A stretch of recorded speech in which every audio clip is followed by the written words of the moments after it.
Alors moi j'aime beaucoup cette phrase justement de Patrick Mbeko, donc face à l'histoire on doit prendre ses responsabilités. Et je pense que Madame Cynthia Mckinney est une femme qui a pris ses responsabilités. Elle va nous parler, elle, justement, peut-être de ce qui se passe à l'intérieur d'un gouvernement, et le gouvernement américain en particulier, sous Bill Clinton. Comment ce gouvernement voit ce Congo, comment ce gouvernement voit l'Afrique, et qu'est-ce qu'il en ressort. Cynthia, I don't know if you want to speak in English. You say you were going to try to speak in French. Okay, so we're going to listen to you in English. Okay, so there's no translation? What I would like to say, first of all, is that everything that Keith and Patrick has said is correct, sadly. And in the 16th and 19th centuries, the natural resources that were extracted from Africa were me, my people. And that's how I ended up in the United States. And through our struggles, I ended up in the United States Congress, where I can actually say from an official point of view that everything that Keith and Patrick are saying is sadly too true. I don't know where to begin, so I will begin at my beginning. I read a book entitled In Search of Enemies by John Stockwell. He is the very first CIA agent to become a whistleblower and tell on himself and his bosses at the CIA. He wrote about how U.S. policy was always in search of enemies and was trying to eliminate them. He wrote about his time as station chief in Angola and how the U.S. tried to install Mobutu's brother-in-law as the president of Angola.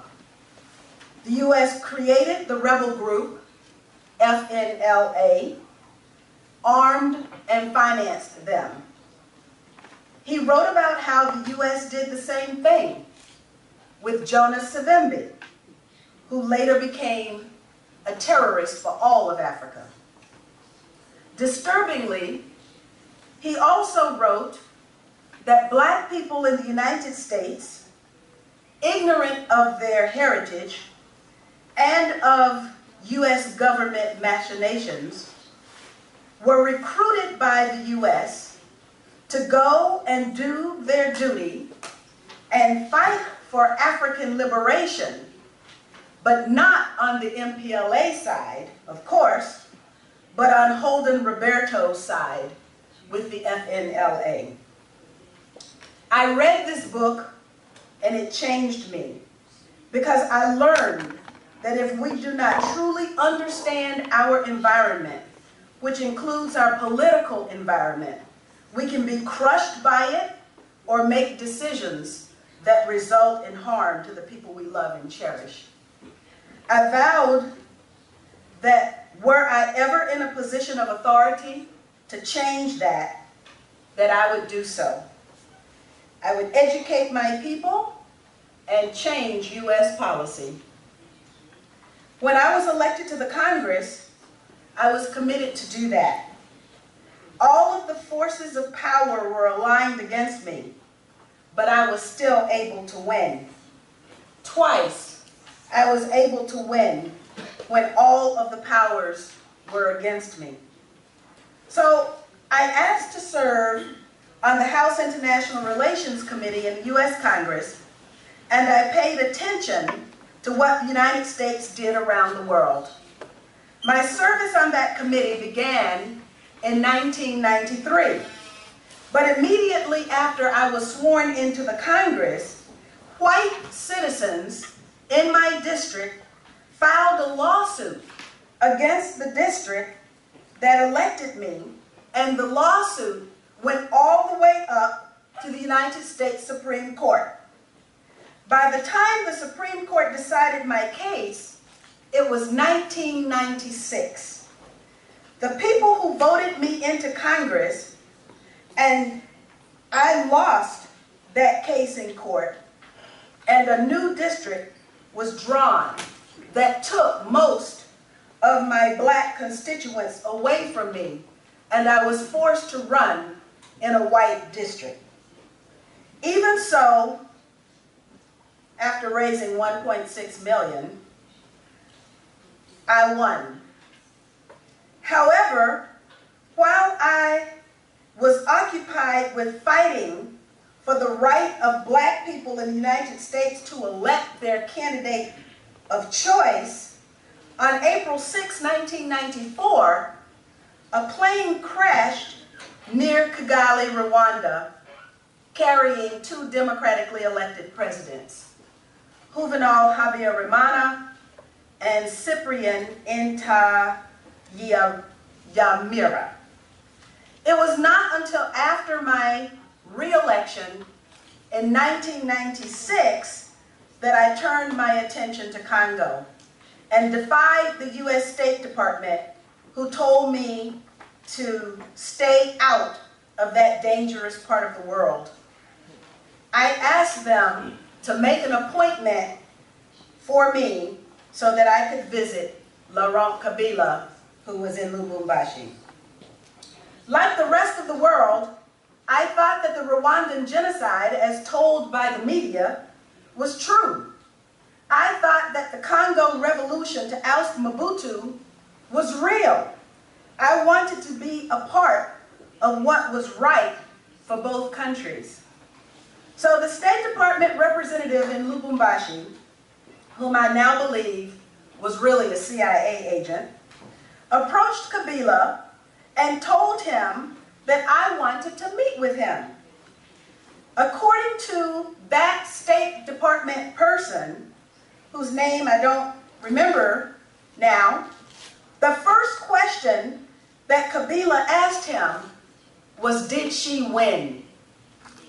Laurent Kabila had been following my travails for black people in the United States to have a member of Congress all the way in the bush of Lubumbashi, Congo. And so the meeting was set up. But because the State Department had refused to help me get there, which is something that they would normally do, I had to find my own way to Lubumbashi. A staff person in my congressional office found a group of business people from Hope, Arkansas, Bill Clinton's hometown, who were traveling, guess where? To Lubumbashi. I decided that I would hitch a ride on their airplane with them. It turned out that among them were arms dealers. It was clear that I had stepped into something that was way over my head. But as a result of this misstep, I was able to see intimately inside a part of that netherworld that few people ever see. I met white people who make millions of dollars by subverting the rights of black people on the African continent. And I met black people on the African continent who make millions of dollars by doing what these white people tell them to do, even if it means killing their brothers and sisters, or chopping off their hands of little boys, or raping little girls. Even if it means completely destabilizing a country so that the residents can never experience human rights, dignity, self-determination on their own land. When I met Kabila, it was magical. He was delighted to meet me He knew that I was different because of the struggle that I had waged just to remain in the Congress. That they had fought my seating in Congress so hard, I guess he felt that I must be trustworthy. Kabila gave me all of his contact information, that of his wife and daughter, and he vowed to remain in contact. Laurent Kabila dubbed me Madame Afrique, and I wore the title with honor and pleasure. I became a third voice for him, someone not out to take anything from Congo, but who had a real love for Africa, and also was tied into what was going on in Washington, D.C. I could tell him what I thought on any subject with no sugarcoating, and he listened. I wrote open letters criticizing U.S.-Africa policy and U.S. policy toward Congo. And soon I learned that the storm clouds were gathering. I remember it like it was yesterday. I was on the steps of the United States Capitol building when the call came in. Kabila was so upset. He was speaking so fast. He had just concluded a meeting with Dr. Susan Rice, the Black U.S. Assistant Secretary of State for African Affairs. She had not wanted that position. She had said that she didn't want to be relegated to the ghetto of Africa. I fought her being named to that position because she had failed so miserably for Rwanda as National Security Advisor for Africa. Little did I know at that time that U.S. policy in Rwanda was regime change at any cost. I found out later as I was backtracking to discover why the Rwanda genocide happened on our watch, including my own. It was the last meeting that Kabila had with the U.S., and it was so disturbing to me that I later penned a memo and faxed it to his many numbers, telling him, "You have no friends in the West. Look to the East." That was mid-December. The year was 2000. Days later, in January, I learned, like everyone else, that Laurent Kabila was dead. The last words that Kabila spoke to me were these. He said, "I will never betray Congo." I cannot tell you the depth of my sadness. I had planned to live and make a home in Congo. I came to know and love the people and wanted to learn about the history and the culture. A leader who loved his country was gone. So when young Joseph Kabila came to Washington, D.C., I cried like a baby in front of him. I was aware of my pain and the pain of the Congolese people. But there was something strange that was happening in that room, because I was crying like a baby. And I was the only one who was crying. Joseph Kabila looked at me as if I were crazy. Like, what in the world is she doing crying? At any rate, when I learned or heard later on that Joseph Kabila might not really be the son of Laurent Kabila, I knew it in my heart because I was in the room with Joseph. I cried to Joseph. I held him, and he was cold as a stone. So then I began to investigate. I needed to know what happened in Rwanda. I needed to know why Rwandans were aggressing on Congo. And then people began to come to me with information.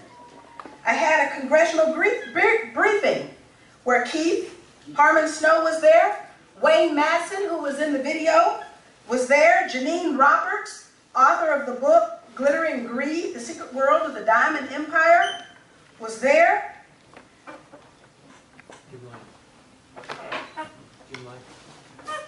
Bill, yeah, that's right, and Jim Lyons from the FBI was also there.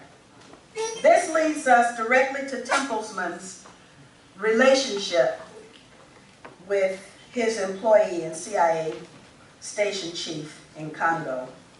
Maurice Templesman was investigated by Janine Roberts. She spent her whole life investigating him. And documents were found in the home of Fode Sanko in Sierra Leone that tied the Revolutionary United Front in Sierra Leone and Fode Sanko to Maurice Templesman. No justice for Sierra Leone and no justice for the people of Congo. So the transcript of that congressional briefing is available online. In my other investigations, I learned the United States was knee-deep in events that had transpired in Rwanda, with the CIA having given an estimate of 500,000 dead in the event of a plan of regime change taking place in Rwanda. I learned that the United States was involved in Rwanda's attempted occupation of Congo with personnel on the ground. I learned this because one of the persons on the ground called me at my home in the middle of the night, awakening me to tell me that I had better tell Kabila to release the Tutsis from the stadium where he had put them to keep them safe from angry Congolese. It became clear to me later that this call had been made without authorization, because I don't think the U.S. government could trust that I would do what I would do with the information.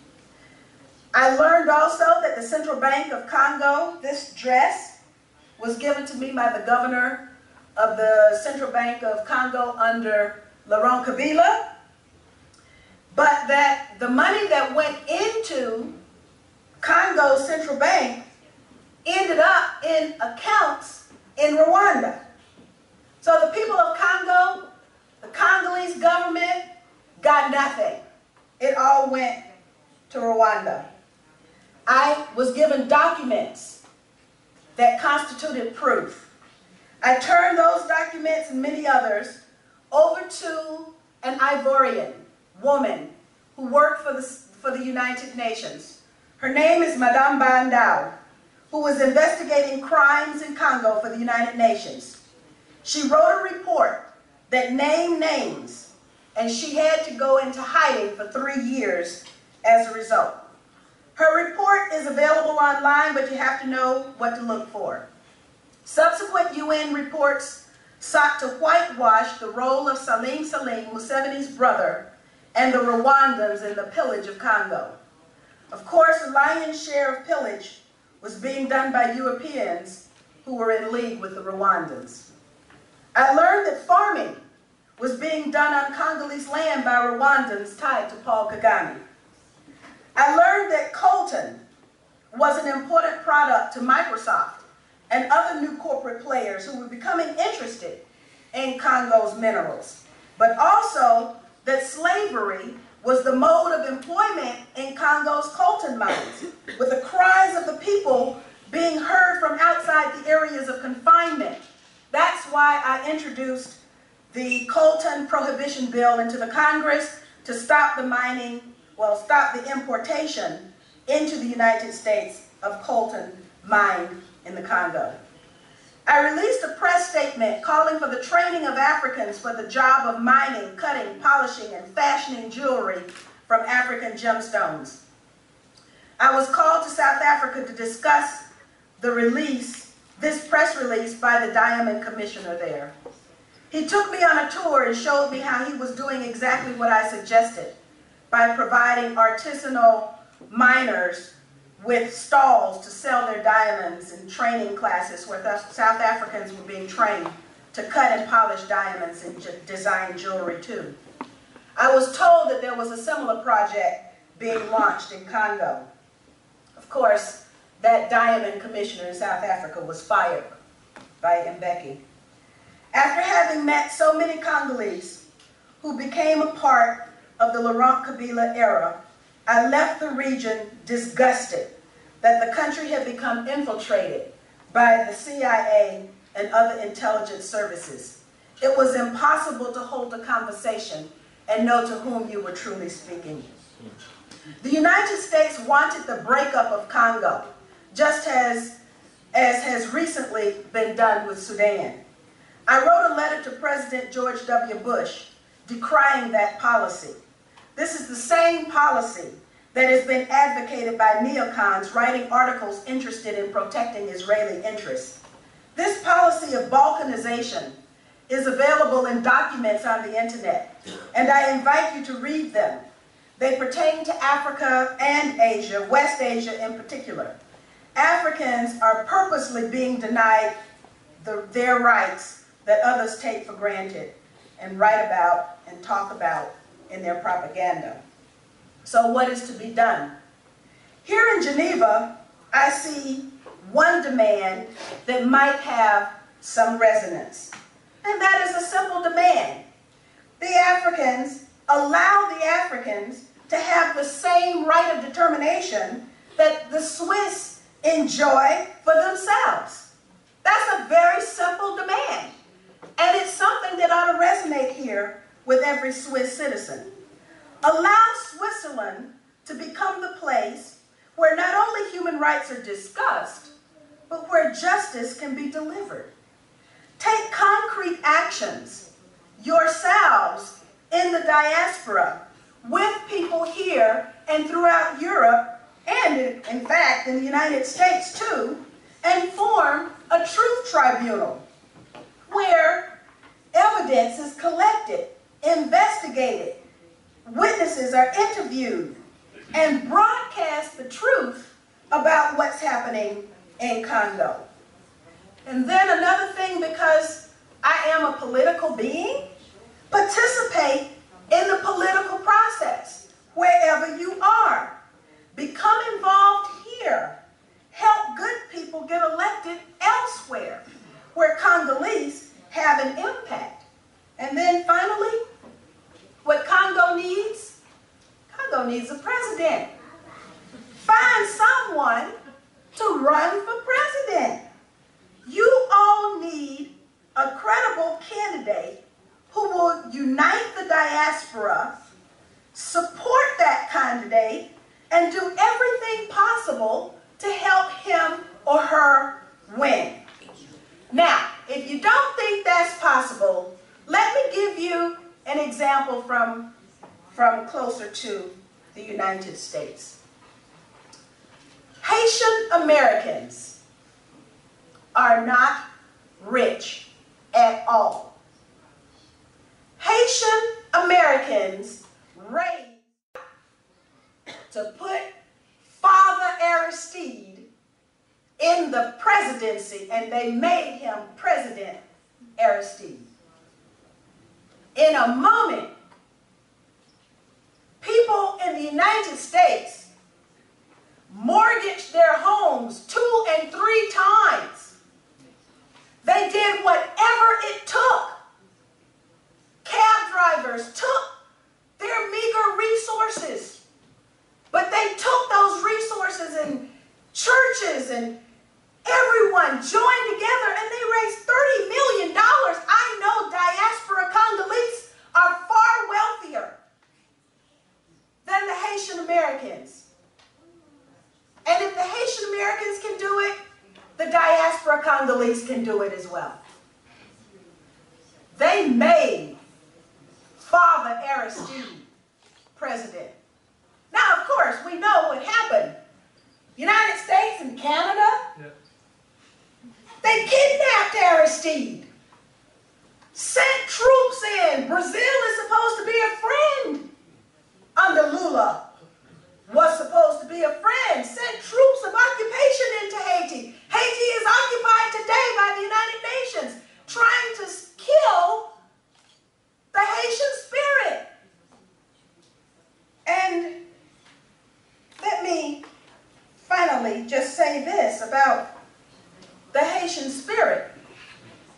The Haitian spirit, of course, they militarily defeated Napoleon Bonaparte. They defeated empire, enslaved Africans, and they created a republic. And they are punished today because of that. But what I have learned as I have traveled around the world is that the human spirit is indomitable. I've seen it in Gaza under the bombs of Israel in Operation Cast Lead, where the night that I arrived in Gaza, there was a wedding. People still managed to love despite being underneath bombs provided by the United States.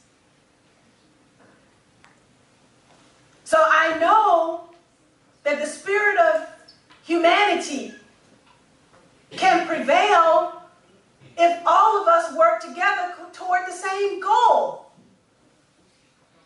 the same end. We have to take a step. And I just want to say, what I did, one person in the United States Congress held the congressional briefing that I talked to you about, forced the United Nations to create the Carlson Commission, which found Kofi Annan and the whole gang at the United States complicit in the crimes that were committed in Rwanda. Traveled to Spain and participated in a tribunal there that found 40 of those RPA soldiers guilty of genocide. So it's possible now for you to honestly say that Paul Kagame's army is comprised of genocidaires. It's powerful, especially when they are the ones who talk about genocide. They've been found guilty by a Spanish court of genocide. And Bruguière, I traveled to Paris to testify or share the information because information started coming to me. People were willing to risk everything to tell me so that I could spread the information where it needed to be. So I went to Paris and turned that information over to Judge Bruguière. He had other plans because he wanted to run for parliament, so that report didn't factor very much. He didn't win either, but that report didn't factor very much in international realpolitik. But the report still stands as a testimony to what one courageous judge can do if he's willing to tell the truth. And he sourced the missile that shot the plane down back to the United States. That in and of itself is huge. So one person can make a difference. A whole bunch of people committed and acting in unity can make a tremendous difference. We talk about change, we have to be the change. And we have to believe that we're capable of making the change. No matter where you are, we can be a part of the solution if we just care enough. Thank you.